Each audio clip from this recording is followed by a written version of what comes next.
اعوذ باللہ من الشیطان الرجیم بسم اللہ الرحمن الرحیم۔ بخاری شریف جلد اول حدیث نمبر 449۔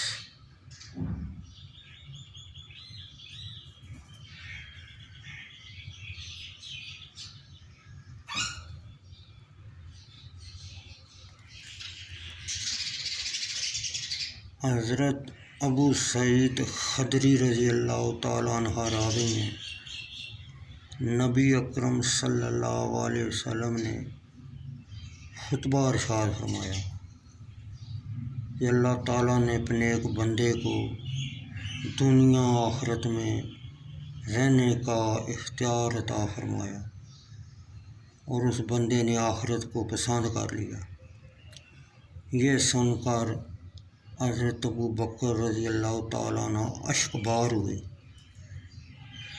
حضرت ابو سعید رضی اللہ تعالیٰ عنہ کہتے ہیں، میں نے اپنے دل میں خیال کیا اس بوڑھے ابو بکر صدیق رضی اللہ تعالیٰ عنہ کو کس نے رلایا؟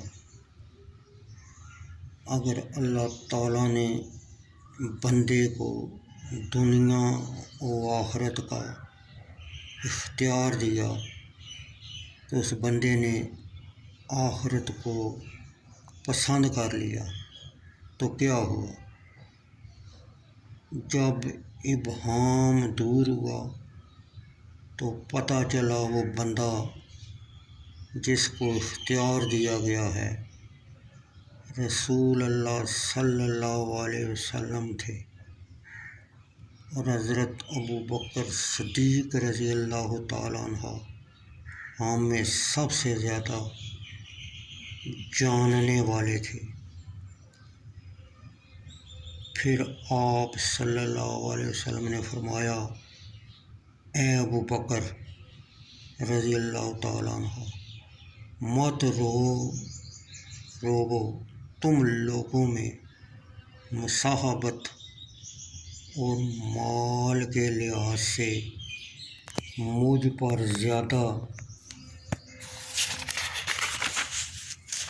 احسانات حضرت ابو بکر صدیق رضی اللہ تعالیٰ عنہ کے ہیں۔